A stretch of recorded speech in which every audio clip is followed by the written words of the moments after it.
अम्मा बाद। सबसे पहली बात यह है कि हिंदुस्तान के जो हालात ख़राब हो रहे हैं ये अचानक नहीं हो रहे हैं, पूरा प्री प्लान हो रहे हैं। यानी ख़ास तौर पर एक कम्युनिटी को टारगेट करना और उनको उनके जज्बात पर और उनके मुक़द्दसात पर बार बार हमले करना, जाहिर सी बात है ये कई दिनों से चल रहा है और अब के सालों में ये कुछ ज़्यादा ही गर्म हो गया है। शुरू में ऐसा होता था कि मंदिर मस्जिद के टॉपिक्स चलते रहते थे, बहुत सालों से ये बातें होती थी, लेकिन अब तो ऐसा हो गया कि मुसलमान जिन जिन चीज़ों पर अपने इस आज़ाद मुल्क में अमल करना चाहते हैं उन चीज़ों को टारगेट किया जाता है। मुझे बताइए, आज अगर ये इंडिया आज़ाद मुल्क है, भारत हमारा, सबको साथ में रहने का और अपने अपने धर्म का पालन करने का यहाँ पर मौका मिलता है और इजाज़त आम है, तो फिर ये ख़ास तौर पर मुसलमानों के ख़ास जो रिलीजियस मामलात है उसको क्यों टारगेट किया जाता है? हम कभी जा कर के आज तक बाहर अपना ये प्रोटेस्ट नहीं किए, एहतजाज नहीं किए कि क्रिश्चियन लोग क्या खाते हैं, यहूदी लोग क्या खाते हैं, सिख लोग क्या खाते हैं, हिंदू लोग क्या खाते हैं, लेकिन हम क्या क्या खाते हैं ये इनको बड़ी फिक्र है। कुछ ऐसे हैं, मैं देश के पूरे हिंदुओं की बात नहीं करता, बहुत सारे आज भी हैं जो समझदार हैं, बल्कि वो खुद ही डिफेंस में खड़े भी हैं, लेकिन एक ख़ास तबका ऐसा है जिसको कट्टरवाद बनाया गया है। पता नहीं उनको कौन सा भंग पिला करके सड़कों पे उतारा जाता है। वो ख़ास तौर पर हलाल गोश्त, इनको क्या पड़ी है, हम हलाल गोश्त किस तरह से खा रहे हैं, बरसों से खा रहे हैं, आज की बात नहीं है। देश आज़ाद हुआ उससे पहले भी जो मुसलमान खाते थे उसी अंदाज से आज भी खा रहे हैं। ये मामला हुआ, औरतें हिजाब पहने तो तकलीफ़ होने लग गई है। भाई जब पहनने की आज़ादी है, आप कुछ भी पहन करके बाहर आओ, हम किसी को सवाल नहीं करते, पूछते नहीं है। यहाँ तो नंगे भी घूम रहे हैं, लेकिन अगर हमारी औरतें, हमारी बच्चियां हिजाब पहनती हैं तो उस पर इनको आपत्ति क्यों है, तकलीफ़ क्यों है? इसका मतलब ये है कि इतने कठोर दिल हो गए हैं, इतने तंग दिल हो गए हैं कि ये बर्दाश्त किसी चीज़ को करने का इनके अंदर मादा है नहीं, जिसको टॉलरेंस कहा जाता है वो है ही नहीं इनके अंदर। एक होता है चीज़ों को बर्दाश्त करना, तहम्मुल।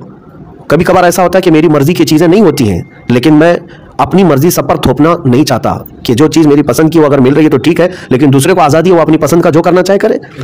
उसके अलावा अब जो आपने सवाल किया है अजानों के मसले को लेकर, देखिए अजानों के मसले को लेकर के अगर खालिस ये जो नॉइज़ पॉल्यूशन की बात की जा रही है तो मैं कहता हूँ ठीक है, उस हद तक जो बचता है सबको बंद करना होगा। ठीक है, हम भी उसके हित में हैं, हम उसकी हिमायत करेंगे कि बहुत ज़्यादा बड़े शोर से आवाज़ करने की ज़रूरत नहीं है, ठीक है, लेकिन मसला यहाँ पर नॉइज़ पॉल्यूशन का नहीं है, बाज़ाब्ता एक कम्युनिटी को टारगेट करना और अजान ही इनको खलने लगी है। और उसमें फिर अजान के अल्फाज, उसमें क्या बोला जा रहा है क्या नहीं बोला जा रहा है, ये इस डिबेट में क्यों आ गया? ये जितने आतंकी मीडिया हैं, गोदी मोदी मीडिया, सब यही तो डिबेट करवा रहे हैं कि अजान के ये अल्फाज, अजान के वो अल्फाज। भाई तुम नॉइज़ पॉल्यूशन से आकर के कहाँ अटक गए हो?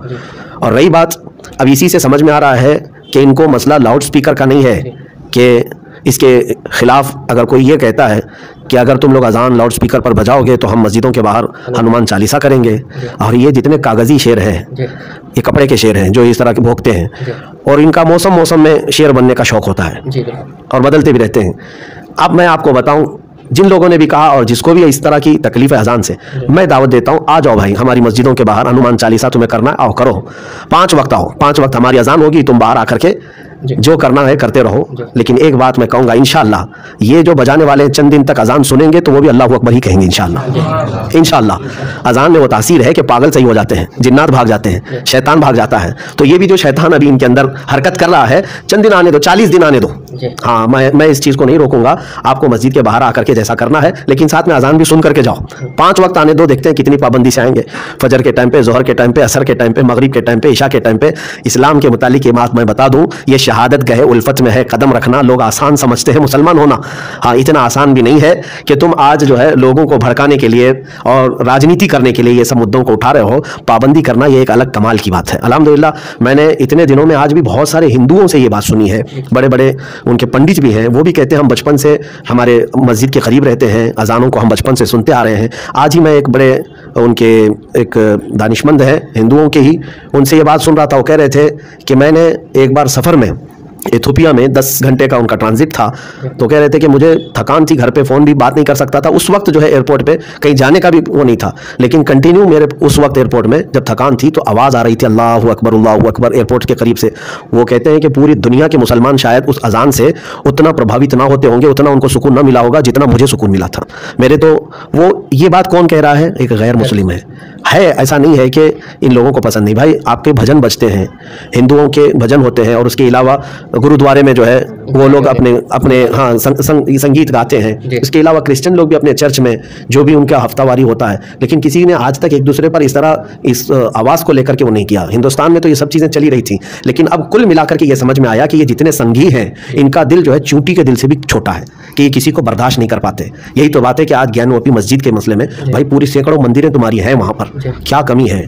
कितनी मंदिरें कितने वहां पर हैं, एक मस्जिद तुम बर्दाश्त नहीं कर पा रहे हो। इसी से पता चलता है कठोर दिल है। नहीं, जो बात कही जा रही है कि ज्ञानवापी मंदिर जो है वो तोड़ के मस्जिद बनाएगी, ऐसा उनका कहना है, और यही पिटीशन दाखिल की गई थी। नहीं, ये 1947 के बाद जब ये कोर्ट ने हुक्म दे दिया कि जितने भी धार्मिक स्थल हैं एज इट इज वैसी ही रहेंगे, वैसी रहेगी। 1947 के बाद जो मंदिर थी वो मंदिर, जो मस्जिद है वो मस्जिद। तो ये तो 1947 के बाद तो नहीं बनी है ना, ज्ञानवापी की तारीख तो बहुत पुरानी है। इसका मुकदमा तो 1937 में 35 में भी गया है कोर्ट में। आपको पता होगा 1935 में भी कोर्ट में इसी तरह की पिटीशन गई थी, और उसके बाद फिर कई मरतबा ये चलता है। लेकिन 1947 के बाद का इंडिया जो आज़ाद, भारत आज़ाद होने के बाद ये जो कानून है कि जो भी धार्मिक स्थल है वो उसी तरह रहेगी, हत्ता कि यहाँ तक भी मैंने देखा कि इसको चैलेंज भी नहीं करना चाहिए अब आगे जाकर के। ये भी कोर्ट ने कहा है कि अगर कोई मंदिर 1947 से पहले का है तो अब कोई जाकर के उस पर भी अपना दावा ना ठोके। इसी तरह मस्जिद पर भी तो ये चीज़ जब है मुस्तहकम है तो अब क्यों जरूरत पेश आ रही है? जिस तरह से यानी बाबरी मस्जिद का फैसला जो है राम मंदिर के हक में आया, तो उसके बाद जो है कुछ ताकतें जो है इस तरह की कोशिश कर रही है, तो क्या लगता है आपको कि मुल्क में और नफरत पैदा करने की कोशिश है? भाई हुकूमत भी तुम्हारी, अखबार भी तुम्हारा, सारी चीज़ें तुम जैसा चाहे वैसे कर लोगे।